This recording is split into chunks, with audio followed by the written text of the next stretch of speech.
본문의 말씀을 중심으로 주 안에서 세워지는 가정, 이와 같은 제목으로 은혜를 나누고자 합니다. 5월은 가정의 달이라 그랬죠. 왜? 어린이날도 있고 어버이날도 있고 스승의 날도 있고 그랬습니다. 그래서 아이들이 이 날을 굉장히 기다렸죠. 왜? 많은 선물 주고 또 맛있는 것도 주고 좋은 데 같이 놀러 가니까 그날을 기다려집니다. 그래 아주 즐겁고 아주 좋은 날이죠. 그러나 다 즐거운 건 아니라 그 아이들에게 즐거움을 선사하기 위해서 선물 다 해주려면 얼마나 그 벅찹니까? 또 위에 부모님들 계시니까 부모 정말 그 어버이날 때도 다 또 인사철회하고 선물하려니까 얼마나 벅차. 그러니까 다 좋은데 그것을 행하는 그 자녀들은 힘들 거다 이거예요. 또 그 자식을 위해서 선물해야죠. 부모님 위해서 또 공경해야죠. 그러니까 굉장히 부담스러울 겁니다. 그런데 그렇게 할 수 있는 그 부담이 행복입니다. 그거마저도 할 수 없을 그런 사람들이 있거든요. 얼마 전에 TV 인터뷰하는 걸 봤는데 한 70대 후반대에 있는 그 할머니신데 그분이 그래요. 5월만 되면 TV를 안 킨다는 거예요. 왜? 5월에 돼서 TV 키면은 아이들이 막 뛰어노는 거 그런 거 보면 막 마음이 아프다는 거예요. 왜? 37년 전에 4살 먹은 아들을 잃어버렸다는 거예요. 그래서 그 아들이 생각나갖고 37년 전에 잃어버린 아들을 마음에 두고 그가 살아만 있으면 참 좋겠다고 그런 마음으로 그 대래 5월에 되면은요 항상 대래 마음이 우울해지된다는 거예요. 그러면서 4살 때 놀으라고 사준 선물이 있었는데 딱 2번 놀고 아이가 잊어버렸다는 거예요. 그래서 그 선물을 지금까지도 그대로 간직하고 4살 때 찍은 사진 그대로 그걸 쳐다보면서 정말 눈물이 글썽하는 걸 봤습니다. 그러니까 이렇게 선물을 해주는 것도 부담이고 그렇게 섬기는 것도 부담이지만은 그거 해줄 수 있는 그때가 행복한 거예요. 행복한 부담인 거를 깨달으시길 바랍니다. 할 때 차례. 누가 노래 그랬죠? 있을 때 차례라고. 있을 때 차례. 며칠 전에는 한강에서 그 아들이 실족됐어요. 그래서 그 의대 다니는 아들인데 그 찾아달라고 그 여기도 수소문했는데 나중에 사체로 죽어서 이제 이렇게 발견했어요. 그러니까 얼마나 슬프겠습니까? 그런데 그 아버지 하는 말이 아이가 잘 그동안 커갖고 의대에도 다니고 하니까 잘 커서 결혼하고 자식들 낳는 거 보고 싶었는데 한다라 이거예요. 이제 그 자식을 결혼시키는 것도 볼 수 없고 자식의 자식을 낳는 것도 볼 수 없다 이게 그것이 가장 소원이었다는 얘기예요. 이렇게 부모들은 자식들이 잘 돼갖고 정말 그 세상에서도 잘 인정받고 크기를 바랄 것입니다. 그런데 부모의 마음대로 부모의 뜻대로 잘 커주면 되는데 그렇지 않은 자녀도 많거든요. 난폭하고 아주 그냥 그 감옥에 들락날락하는 그런 자녀들도 나올 수 있어요. 누가 그렇게 나오라고 키웠습니까? 맨 처음에 낳았을 때는 아주 미역국 먹고 잘 되길 바라죠. 똑똑하고 그러면 야 얘가 박사가 되려나 뭐 대통령이 되려나 아주 꿈이 아주 큽니다. 꿈이 커. 그런데 어떻게 컸는지 난폭한 자가 되고 막 그 폭행하고 감옥에 들어가. 얼마 전에도 보니까 TV에 20대 먹은 그 청년이 그 운전하는 택시 운전사를 그냥 나이 먹은 사람을 패가지고 얼굴이 완전히 그냥 상처있고 병원에 입원된 20대가 70대 엘리베이터에서 만났는데 쳐다본다고 패가지고 그냥 70대 노인이 다 쓰러져. 아들 보러 왔다가 자식 보러 그 아파트 엘리베이터 탔다가 20대 청년을 만나고 엘리베이터에서 그렇게 얼굴 자기 쳐다봤다는 것 때문에 그렇게 상처가 되게 맞아요. 그런 자식을 만들려고 부모가 키웠겠어요. 다 온전하게 크기를 원하고 키웠는데 생각외로 된다 이게. 응? 얼마 전에 또 재벌의 총수 그 이제 그 연세 많은 분이 사과를 하는 겁니다. 왜? 그 손녀딸이 유학까지 보내고 잘 되길 바랬는데 마약범으로 해서 감옥에 거쳤어요. 얼마나 잘 되기를 위해서 얼마나 양육 물질로도 정말 좋은 그 학교 보내고 유학까지 보내고 얼마나 잘 되기를 위해서 키웠습니까? 근데 자식들이 계속 그러니까 나중에 얼마 전에는 그 회장직에서 물러나겠다고 그러고 자식들에게 이 경영권을 주지 않겠다고 그 나이 먹은 노인 그 회장님이 눈물을 흘린 걸 봤어요. 잘 키우려고 자식들을 잘 키우고 싶었을 겁니다. 잘 가르치고 싶을 것입니다. 어떤 사람들은 그래 잘 키우려고 강남의 8군에 이사 가려고 그러죠. 8군 학군이라고 강남에 아주 그냥 빚을 얻어서라도 이사 갑니다. 그래서 잘 키우려고 그래서 좋은 학원, 좋은 학교, 정말 그래서 좋은 옷 입히려고 얘기합니다. 그런데 자기가 생각한 대로 그렇게 커주면 좋은데 그렇게 커주질 않거든요. 물질로 키우는 것이 아니거든요. 어떤 분은 그래요. 나중에 간증하는 걸 들었는데 자기가 자식들을 이렇게 키우면서 깨달았다는 거예요. 그 간증하는 건 뭐냐면 그 어렸을 때 옛날에는 연탄을 집에서 키우는데 연탄을 불로 때우는데 그 아들이 이제 한 초등학교 한 2, 3학년 애들인데 친구 셋이서 이렇게 모여서 놀고 있다가 연탄 가스 맡아갖고서 가장 낮잠 자다가 아주 연탄 가스 맡아가지고 다 쓰러져 있다는 거예요. 그 저녁 때에서 가보니까 다 그냥 물가지 입에 거품 묻고 쓰러져 있다는 거예요. 깜짝 놀라가지고 119 불러서 다 보냈어요. 그래가지고 했더니 친구 둘은 다 깨어났어요. 근데 막상 그 자기 아들은 깨어나지를 못한다는 거예요. 그때 자기가 깨달은 것이 뭐냐?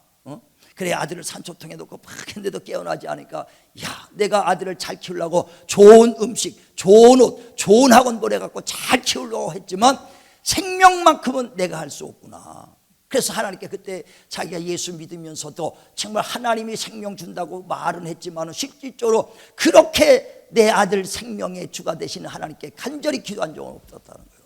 생명 주시는 하나님이십니다. 나는 그저 밥 먹이는 좋은 옷 입히는 껍데기 아버지였지 진실로 그 영혼을 살리시는 이는 하나님이시니 하나님이여 우리 아들의 생명 주시옵소서. 오직 생명해 주는 하나님이십니다. 간절히 기도했다는 거예요. 그때 오직 생명을 주시는 하나님 걸 진실로 깨달았다는 거예요. 그때 간절히 기도하고 난 다음에 아들이 살아나고 나서 그때서부터 진실로 정말 모든 만물이 다 주님 것이라는 거 입술로만 아니라 생명과 호흡과 만물 주신 진실로 하나님이다. 모든 게 다 하나님께부터 내려왔다. 물질로 내가 자식을 키울 수 없구나. 내 지혜로 내 능력으로 키울 수 없구나. 하나님께 맡기자 하고 하나님께 맡겼다는 거예요. 이 세상에 가장 지혜로운 자는 누굽니까? 우리 인간들의 솔로몬인 것 같아. 솔로몬이 1000번제를 드리고 났을 때 하나님께서 그에게 나서 무엇 해주기 원하냐 할 때 예 지혜를 주기 원합니다 할 때 하나님께서 전무후무한 지혜를 줬다는 거예요. 이전에도 그만한 지혜가 없고 그 이후로도 그 솔로몬 같은 지혜가 없어서 그 당시 많은 그 주변 국가들이 정말 그의 지혜를 얻게 하여 금패물 은패물 가지고 와서 그에게 지혜를 얻어갔다고 성경은 기록하잖아요. 그 솔로몬의 지혜가 큰 지혜가 있고 그 일국의 왕이니까 권세도 있죠. 재물도 얼마나 많습니까? 그런 솔로몬이 자식을 어떻게 키웠는가를 봅니다. 그 자식이 자기를 솔로몬이 자기 지혜가 있다고 해서 지혜로 킨 거 아니에요. 자기 물질이 있다서 물질로 킨 거 아닙니까? 자녀를 자기 권세에 따라서 권세로 그 자녀를 키운 것이 아니라 솔로몬이 어떻게 그 자녀를 키웠느냐? 오직 하나님의 말씀으로 키웠다는 거예요. 아멘. 하나님을 경외하라고 그를 가르쳤다는 겁니다. 아멘. 자, 한번 잠언서 보세요. 3장 1절에 잠언 3장 1절 시작. 내 아들아 나의 법을 잊어버리지 말고 내 마음으로 나의 명령을 지키라. 그리하면 그것이 내가 장수하여 많은 해를 누리게 하며 평강을 더하게 하리라. 인자와 진리가 내게서 떠나지 말게 하고 그것을 내 목에 매며 내 마음판에 새기라. 그리하면 내가 하나님과 사람 앞에서 은총과 기중이 여김을 받으리라. 너는 마음을 다하여 여호와를 신뢰하고 내 명철을 의지하지 말라. 너는 범사에 그를 인정하라. 그리하면 내 길을 지도하시리라. 스스로 지혜롭게 여기지 말지어다. 여호와를 경외하며 악을 떠날지어다. 계속해서 내 아들아 하나님 앞에 하나님을 신뢰하고 내 명철을 의지하지 마라. 오직 하나님을 의지하라. 그리고 교만하지 말고 겸손하여 하나님과 사람 앞에 칭찬받으며 인정되게 하라. 하나님을 경외하라 하고 하나님 말씀에 순종하고 하나님을 경외하는 법을 가르치는 거예요. 나를 닮아라. 나의 성품을 닮아라 할 부모가 이 세상에 어디 있어요? 날 닮으면 온전해지지가 못해. 온전해. 그래 우리가요 정말 자기 성품으로 자기 물질로 자기 지식으로 자식을 키우려다가 얼마나 자식들이 상처를 입은 자식이 많습니까? 자기의 뜻대로 이렇게 키우고 싶다 이렇게 해야겠다 그러다 그게 안 되니까 자식 간의 다툼 부모 자식 간의 다툼이 생기고 언쟁이 높아지고 그래요. 그러다 보니까 부모 자식 간의 사이만 멀어져 점점 멀어져. 그래부터 사춘기만 지나면요 부모하고 자식하고 아들하고 아버지하고는요 남남이 된다니까. 남남이 돼. 잘 되길 원하고 잘 되길 위해서 키웠는데 남남이 되어버릴 때 있다 이거요. 왜? 상처 입은 게 많으니까. 그러니까 자기 지식으로 키우는 게 아니에요. 그래서 오늘 본문에도 말하기를 아비들아 자녀들을 노엽게 하지 말고 네 지식과 네 능력으로 하지 말고 주님의 교양과 주님의 지식과 하나님의 말씀으로 양육하라. 자 4절 한번 같이 보세요. 4절 오늘 본문의 6장 4절에 시작. 또 아비들아 너희 자녀를 노엽게 하지 말고 오직 주의 교훈과 훈계로 양육하라. 네 지식과 네 능력 네 성품으로 가리키지 말고 주의 교훈과 그의 훈계로 양육하라 그랬어요. 세상의 말에 그 우스갯소리가 이런 말이 있어요. 사람이 혈액형을 누가 연구했는데요 A형, B형, AB형, O형을 쭉 연구했더니 아주 전부 다 못된 성격들은 다 있다는 거예요.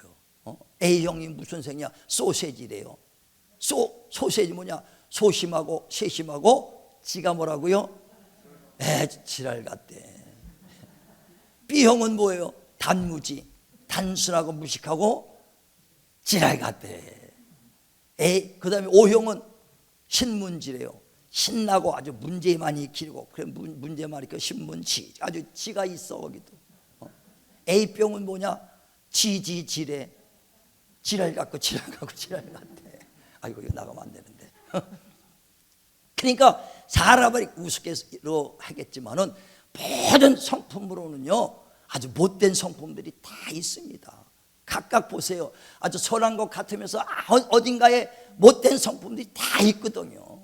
다 있습니다. 그러니까 자기 성품대로 자식을 키우고 자기 지식대로 자기 성격대로 하면요 자식하고 원수만 돼. 그래서 네 지식으로 하지 말고 네 그 경험으로 하지 말고 네 성품으로 성격대로 하지 말고 주님의 교훈과 주의 말씀으로 양육하라.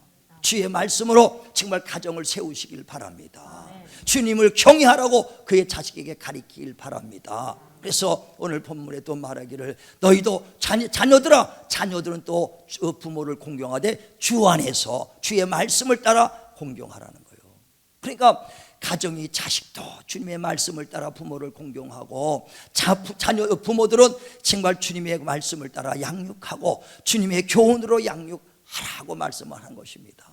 그러면서 자녀들아 네가 주의 말씀을 따라 부모를 공경하면 이 땅에서 잘되고 장수하리라. 이는 하나님이 너에게 첫 번째 언약한 하나님의 약속이니라. 할렐루야 할렐루야. 그러니까 어떤 부모가 나를 따르라 나를 닮으라 할 부모가 어디 있어요? 오직 나는 부족하지만 하나님을 따르고 하나님의 말씀을 가리키고 하나님을 경외하게 되면요 자녀들이 바로 설 수 있습니다. 정말 그런 가정이 주의 말씀대로 세워지는 가정 되기를 주의 이름으로 축원을 드립니다. 축원을 드립니다. 그래 부모 자식간뿐 아니라 아내와 남편도 마찬가지요. 아내들이요 어떻게 남편에게 할 것이냐 믿지 않는 남편에게 이렇게 해라 말로만 하지 말고 온전한 행위로 하나님의 말씀의 그 행위를 통해서 그 믿지 않는 남편을 주님 앞에 이끌도록 하라 그랬어요. 말로만 할 때가 얼마나 많아요. 아주 예수 믿는 사람이 있어요. 여자 집사님이 예수 잘 믿어 남편은 믿지 않습니다. 그런데 아주 말하는 거 보면 얼마나 무서운지 몰라. 뭐라고 말하면 아주 마귀짓해 마귀짓하면서 그냥 남편을 완전 마귀로 취급해버리거든요. 그리고 교회 저 집안에 무슨 일이 있으면 나 교회 가야 돼 하고 교회 쏙 가니까 교회 간다면 그 남편이 좋아하겠어요? 무슨 일만 있으면 나 교회 가야 돼. 아니 해놓고 가면은 더 좋죠.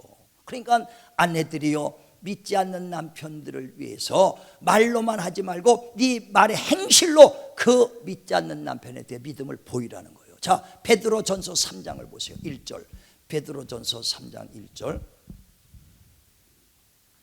자 시작. 아내들아 이와 같이 자기 남편에게 순종하라. 이는 혹 말씀을 순종하지 않는 자라도 말로 말미암지 않고 그 아내의 행실로 말미암아 구원을 받게 하려 함이니. 아멘. 그러니까 믿지 않는 남편에게 말로만 하지 말고 옳은 행실로 하나님 말씀을 따라 정말 그에게 믿음을 보이라는 거예요. 그래서 정말 어떤 때라도 진실한 믿음으로 정말 아내가 무릎 꿇고 기도하는 모습, 정말 어떤 일이 있어도 정말 어려움이 닥칠 때도 믿음으로 기도하는 모습을 보면 남편이 따라오게 돼 있어요. 정말 믿음으로 가정을 세우고 말씀으로 그 가정을 세우길 주의 이름으로 축원을 드립니다. 또 남편들이요, 정말 너희가 아내를 사랑하는 것을 그 그리스도께서 그리스도의 몸된 교회를 사랑하듯 피 흘리고 정말 희생하면서까지 그를 사랑하듯 그렇게 사랑하라 그랬어요. 권위만 하는 것이 아니라 가정을 위해서 희생하면서 정말 섬기고 그 아내를 사랑하듯 내 몸을 정말 다 드리며 사랑하라. 자, 에베소서 보세요. 에베소서 5장 25절. 에베소서 5장 25절. 시작. 남편들아 아내 사랑하기를 그리스도께서 교회를 사랑하시고 그 교회를 위하여 자신을 주신같이 하라. 자, 28절 보세요. 또 그다음에 계속 28절 시작. 이와 같이 남편들도 자기 아내 사랑하기를 자기 자신과 같이 할지니 자기 아내를 사랑하는 자는 자기를 사랑하는 것이라. 아멘. 아멘. 그러니까 주님께서 우리 몸된 교회에 십자가 죽으시고 피 흘리시고 자기 몸을 다 드려서 물 한 방울 피 한 방울 남기지 않고 그 영혼을 위해서 살리고 사랑한 것 같이 남편들아 그렇게 아내를 사랑하라 하는 거예요. 그래서 아내를 그렇게 사랑하는 것이고 내 몸을 사랑하는 것이다. 아내를 핍박하고 아내를 정말 학대하는 것은 곧 내 몸을 학대하는 것이다. 그러니까 성경에서 가정을 어떻게 다스려야 될지, 부모가 자식을, 자식이 부모를 어떻게 섬겨야 되고, 아내가 남편을, 남편은 아내를 어떻게 정말 그 가정을 그 섬김에 이끌어 나갈 거 성경은 얼마나 자세히 나오는지 몰라요. 잠언서에 같은 데를 보면 사람과 사람이 만났을 때는 어떻게 하고 상전을 어떻게 섬겨야 되고 그 일생 사는 게 지혜가 다 그 성경에 기록되어 있다. 그러므로 하나님의 말씀으로 가정을 이끌어 나가길 바랍니다. 세워 나가길 바랍니다. 그래 부모 자식 부모 간에 그렇게 우애 있고 사랑이 있어 보세요. 자녀들은 그 부모를 보고 그대로 배우는 거거든요. 그래서 그 자녀는 부모가 거울이 된다 그랬잖아요. 그래서 부모와 자식 간에 그 남편과 아내가 정말 그렇게 다정하고 사랑이 있으면요 자녀들도 아주 온유하고 사랑이 그대로 전달되는 거거든요. 그래서 성경에는 그 부모가 거룩하면 자녀가 거룩하다 그랬어요. 그래 고린도서 7장 14절에 부모가 거룩한 즉 이제 자녀가 거룩하도다. 부모의 모습을 보고 자녀가 닮는 거예요. 근데 부모는 누굴 닮냐? 하나님의 말씀이 거울이니 말씀을 담고 살 때 자녀들은 그 말씀을 따라 사는 그 부모의 모습을 보고 또 자녀들도 말씀 안에서 든든히 서가는 걸 믿으시길 바랍니다. 그래 디모데가 그 할머니의 믿음을 그대로 본받잖아요. 디모데후서 1장 5절에 보면 바울이 디모데야 내 믿음이 정말 내 외조모 그 로이스와 어머니 유니게 속에 있던 믿음이 내 안에 임했도다 그랬어요. 그러니까 외할머니부터 있었던 그 믿음, 신실한 믿음, 하나님의 말씀을 쫓고 하나님을 경외했던 신실한 믿음을 통해서 디모데가 그대로 보고 그 신앙을 가지는 겁니다. 신앙뿐 아니라 사람들 앞에서 정말 칭찬을 받고 하나님 앞에서 칭찬을 받고 선한 자로 바뀌는 거예요. 정말 가정에서요 사람 닮아가서는 부모 닮아가서는 온전하게 될 자가 누가 있겠습니까? 오직 하나님 닮아가게 하고 말씀을 쫓아 살고 하나님이 경외하는 법을 가르치길 주의 이름으로 축원을 드립니다. 축원을 드립니다. 그래 주님 안에서 내 가정을 세우라는 거예요. 또 그뿐 아니라 주님 안에서 가정을 지키라는 것입니다. 하나님께서 처음으로 가정을 세운 것이 누구냐? 에덴 동산에 아담과 하와를 세워서 가정을 세웠어요. 그래서 하나님은 가정에 대해서 관심이 굉장히 많습니다. 가정이 편안하고 화목하기를 원한다 이거예요. 그래서 그 첫 하나님이 세워준 가정은 에덴 동산에 아담과 하와인데 그 가정이 든든히 섰을 때 모든 실과는 다 먹되 동산 중앙에 있는 선악과만 먹지 마라 그랬어요. 그런데 마귀가 뭘 꼬드기냐? 하나님 말씀을 그 지키지 못하도록 꼬드기는 거거든요. 너도 하나님같이 됐으니까 먹지 말라는 건 너 죽을까 봐 그러는 것이 아니라 눈이 밝아져서 하나님같이 될 거라 그래서 먹지 말라고 하나님 말씀한 거니까 너 먹어도 된다. 마귀는 하나님의 말씀을 그 가정에서 빼내는 것입니다. 하나님을 경외할 것이 하나님을 경외하죠. 나도 그럼 눈이 밝아서 하나님같이 될까 하고 교만이 오죠. 누가 그러느냐? 마귀가. 그러니까 그 가정이 말씀이 떠나서 선악과를 먹는 순간에 에덴 동산의 풍성한 축복을 놓쳐버리고 그 에덴 동산에 쫓겨나서 땅을 파며 땀을 흘려서 일을 합니다. 그러면 일을 했으면 일한 대가가 나와야 되는데 그 땀 흘리고 일했는데도 엉컹키가 나가지고 그 열매는 10분의 1만큼 일한 만큼 나오지 않더라 이거예요. 응? 왜? 하나님 말씀을 떠나니까. 우리 말씀으로 가정을 세우시고 하나님을 경외하는 것으로 자녀들에게 양육한다면 세상이 막 타락하고 방탕한 이 시대에 정말 자녀들을 온전히 양육할 수 있는 걸 믿으시길 바랍니다. 세상을 보면은요, 온전할 게 뭐가 있겠어요? 얼마나 타락합니까? 얼마나 지금 세상이 방탕합니까? 죄를 짓고도 죄인지를 모르고 살잖아요. 젊은이들이 뭐 M번방이다 K방이다 뭐 이래가지고 얼마나 성을 팔고 하면서도 당당하지 않습니까? 그게 죄인지도 모르고 살고 있다 이거예요. 오직 하나님의 말씀으로 정말 그들을 양육하고 하나님을 경외하는 법을 가르치시길 바랍니다. 그 말씀만 떠나면요, 금방 그 가정은 무너지고 타락해버리고 마는 거예요. 마귀가 예수님도 말씀을 불신시키려고 하잖아요. 예수께서 40일 금식하고 있을 때 마귀가 예수께 와서 시험합니다. 네가 40일 금식했으니 배고플 때니까 네가 하나님의 아들이면 돌로 떡덩이 해먹어봐라 하고 그를 유혹합니다. 그때 예수께서 무엇을 이겼습니까? 기록된 말씀으로. 신명기 8장 3절에 기록된 말씀에 오직 사람이 떡으로만 사는 것이 아니라 하나님의 입에서 나오는 말씀으로 사는 존재다라고 딱 인정하고 그 말씀으로 네 말 안 듣는다, 떡만 먹고 앉는다, 하나님 말씀으로 산다 하니까 그 말 마귀가 또 두 번째 시험합니다. 높은 그 성전에 올라가서 뛰어내려봐라, 그러면 너를 한 천사들이 받쳐줄 것이 아니냐 하고 시험합니다. 그때 그 예수께서 기록되었을 때 신명기 6장 16절에 하나님을 시험하지 말라고 했다, 기록된 말씀으로 이긴다는 거예요. 또 세 번째, 높은 산을 보여서 천하 영광을 보여주면서 내게 경배하고 내게 무릎을 꿇으면 이 천하 영광을 내게 주겠다. 그때 사탄아 뒤로 물러가라 하면서 오직 기록된 말씀에 하나님만 경배하라고 신명기 6장 13절에 기록됐다. 기록된 말씀으로 이기는 거예요. 기록된 말씀으로. 기록된 말씀. 지금도 우리 가운데 하나님 말씀을 가정에서 뺏으려고 그러고 우리 영혼에서 뺏으려고 할 때 끝까지 말씀 붙잡길 바랍니다. 주님이 그 악한 것들이 질병을 갖다 줘도요, 말씀 끝까지 붙잡는 거예요. 내가 아프고 고통스러워도 주님이 채찍에 맞으셔서 내 병 고쳐주셨다. 끝까지 말씀으로 승리하시길 바랍니다. 내가 비록 물질이 없고 가난해도 그 고린도후서 8장 9절에 있는 말씀, 그 예수께서 부활자로서 가난하게 오시면 우리를 부익회로 왔다. 끝까지 말씀으로 승리하시길 바랍니다. 그래서 우리가 환경 보는 것이 아니라 말씀으로 승리할 수 있도록 말씀으로 우리 자녀를 양육하고 말씀으로 하나님을 정말 경외할 수 있는 그런 가정으로 자녀를 든든히 세워서 악한 것들이 만지지 못하는 하나님에 속한 가정 되시길 바랍니다. 주 안에 속한 자들은 하나님이 지키심에 악한 것들이 만지지도 못하리라 그랬어요. 우린 끝까지 주님 안에서 정말 가정을 세우고 지키시길 바랍니다. 그래서 정말 세상을 바라보며 자녀들이 살 때 가정에 가인과 아벨처럼 그 에덴 동산에 그 이제 마귀가 말씀을 뺏어가니까 그 가정이 에덴 동산에 쫓겨서 물질의 어려움뿐 아니라 그 자식들 가인과 아벨이 서로 형제가 다투고 살인자가 나오지 않습니까?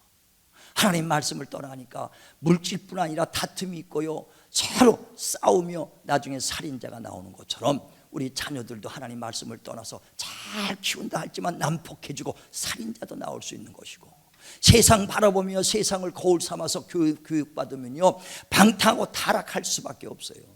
우리 모든 성도들은요 정말 그 주님 안에서 말씀으로 믿음으로 양육시키길 주의 이름으로 축원을 드립니다. 하나님을 경외하며 하나님의 진실로 섬기는 법을 가르치시길 바라고, 먼저 우리가 본이 돼서 정말 하나님을 그 말씀을 쫓고 하나님을 경외하는 삶을 산다면 자녀들이 그 모습을 보고 경외하는 삶을 살게 될 것입니다. 하나님을 앙망하고 경외하면은요 정말 우리가 어려움을 당하고 힘들어도 정말 하나님께서 붙잡아 주셔서 독수리 날개 치듯 하늘로 나른다 그랬어요. 이사야 40장에 보면 30절부터 어린아이를 자도 피곤할 때가 있다는 거예요. 또 장년이라도 청년이라도 정말 돌에 넘어져 쓰러질 때가 있다는 거예요. 그러나 정말 하나님을 앙망하는 자들은 그럴 자도 하나님께서 그를 붙잡아 주셔서 독수리 날개처럼 창공을 나를 수 있도록 축복 주신다. 할렐루야. 아멘. 하나님을 앙몽하고 하나님께 경외하는 삶을 사도록 자녀들에게 가르치시길 바랍니다. 아멘. 인생 사는 동안에 넘어지고 쓰러질 때가 얼마나 많겠어요. 그러나 하나님을 앙몽하는 자는 넘어질지라도 또 쓰러질지라도 피곤할지라도 하나님이 일으켜서 창공을 나르는 독수리같이 세워주리라. 자, 한번 보세요. 이사야서 40장 30절 봅니다. 시작. 소년이라도 피곤하며 곤비하며 장정이라도 넘어지며 쓰러지되 오직 여호와를 앙망하는 자는 새 힘을 얻으리니 독수리가 날개치며 올라감 같을 것이요 다른 박질하여도 곤비하지 아니하겠고 걸어가도 피곤하지 아니하리로다. 아멘. 아멘. 피곤할 때도 있고 우리 인생 살다 보면은 또 넘어질 때도 있습니다. 그럴 때 하나님을 의지하는 자는 일으켜 세워줘서 다시 새 힘을 얻게 해주신다는 거예요. 잠언서 24장 16절에 보면요, 7번 넘어져도 의인은 일으켜 세워주지만 악인은 한 번 넘어지면 무너지고 만드는 거예요. 인생에 실패 안 할 수가 없어요. 넘어질 때도 있습니다. 그러나 의인은 7번 넘어져도 하나님이 또 8번 일으켜 세우는 걸 믿으시길 바랍니다. 그래서 의롭다고 하나님을 경외하며 말씀대로 살 때 하나님이 의롭다고 인정을 받아야 돼요. 그래서 그 다윗이 고백합니다. 내가 어려서부터 늙을 때까지 가만히 보니까 의로운 자들은 하나님이 절대 버리지 않더라. 또 그 의로운 그 사람은 자손 대대로 그 자손이 걸식하며 굶주린 자손이 없더라고 고백하다 이거예요. 자, 한번 보세요. 시편 37편 25절 보세요. 시편 37편 25절 시작. 내가 어려서부터 늙기까지 의인이 버림을 당하거나 그의 자손이 걸식함을 보지 못하였도다. 의롭게 사는 자들은 정말 절대 하나님께 버림받지 아니하고 넘어져도 일으켜 세워주시고 또 그의 자손들이 반드시 걸식하며 정말 꿇어다니는 사람이 없다는 거예요. 그러므로 우리가 거룩해야 자녀가 거룩하고 우리가 정말 의로울 때 자녀들이 복받는 걸 믿으시길 바랍니다. 그러니까 어떻게 의로우냐? 하나님의 말씀대로 세우는 가정, 하나님을 경외하는 삶을 살 때 하나님이 끝까지 지켜주시고 축복해 주신다는 것입니다. 진실로 우리 가정 잘 되길 바라고 가정의 달 그냥 기쁘고 그런 것이 아니라 슬픈 사람도 많아요. 외로운 사람도 많습니다. 그 가정 우리 성도들 모두가 정말 복받는 가정, 행복한 가정 될 수 있는 것은 주 안에서 말씀 안에서 하나님을 경외하며 살 때 든든히 서가는 걸 믿으시길 바랍니다. 그래 주님께서 경외한 삶 살라는 거예요. 근데 경외하는 것이 뭡니까? 하나님의 말씀을 듣는 게 경외가 아니거든요. 그래서 많은 성도들이 하나님 말씀만 듣기만 하고 행하지 않으니까 경외하지 않는 거예요. 복은요, 말씀을 듣고 행할 때 복이라는 거예요. 그래 누가복음 11장 28절에 말씀을 듣는 자가 복이 아니라 이 기록된 말씀을 하나하나 듣고 순종하는 자가 복된 자다 그렇게 말씀합니다. 아브라함이 100세 얻은 아들 얼마나 귀합니까? 근데 그 아들을 모리아 산에 가서 번제로 드리라고 할 때 그 자식이 죽으면 가정이 흔들릴 수도. 100세 얻은 아들을 모리아 산에서 번제로 불태워 죽이려니 그게 말이 되겠어요? 근데도 그 하나님의 말씀에 순종해서 그 모리아 산에서 이삭 그 잡아다가 결박하고 칼로 잡으려는 순간에 하나님이 아브라함아 내 아들 이삭에 손대지 마라 하면서 그 음성이 들려. 그러면서 네가 독자도 아끼지 않냐고 이제야 네가 나를 경외하는 줄 알았도다. 그러니까 경외는 뭐예요? 순종하는 것이 경외예요. 독자도 아끼지 않냐고 독자를 주려니까 번제로 드리니까 그대로 순종하는 것이 그게 바로 이제야 네가 나를 경외하는 줄 알았도다. 그러므로 내가 너를 축복하고 내 자손들에게 대적의 문을 열 자를 내가 보내주리니 그 자손을부터 대대로 축복을 받으리라. 이는 네가 내 말에 준행한 까닭이라. 할렐루야. 준행한 까닭으로 하나님이 복이 주는 거예요. 그러니까 다시 말해 경외라는 것은 듣기만 하는 자가 아니라 듣고 행한 만큼 하나님을 경외하는 거예요. 그러니까 우리 자녀들을 하나님 말씀 듣는 자가 아니라 듣고 경외하고 순종할 수 있는 자로 정말 양육하길 바랍니다. 그러니까 말로 할 수 있겠어요? 내가 먼저, 부모가 먼저, 아내가 먼저 남 믿지 않는 남편에서 그대로 행할 때 하나님이 역사해 주시고 가정이 든든히시고 남편이 예수 믿고 자녀들이 그 하나님을 경외하는 모습을 보고 정말 그 모습대로 든든히 세워지고 그 세상에 나가서도 자녀들이 흔들리지 않은 삶을 살 수가 있다는 것입니다. 정말 우리 가정을 세우되 하나님 말씀을 순종하고 하나님을 경외하는, 그리고 자녀들에게 그 경외하는 모습을 보여서 정말 그 하나님 말씀을 따라 순종함으로 든든히 세우는, 반석에 세워지는 가정, 정말 가정의 달을 맞아서 내 가정 이렇게 세우리라, 내 가정 이렇게 하나님을 경외하는 삶을 살고 정말 음부의 권세가 이지만 단단한 우리 가정으로 세우리라. 우리 자녀들도 하나님 말씀으로 양가려 결단하시고 순종함으로 반석에 세워지는 가정들 되시기를 주님의 이름으로 축원을 드립니다.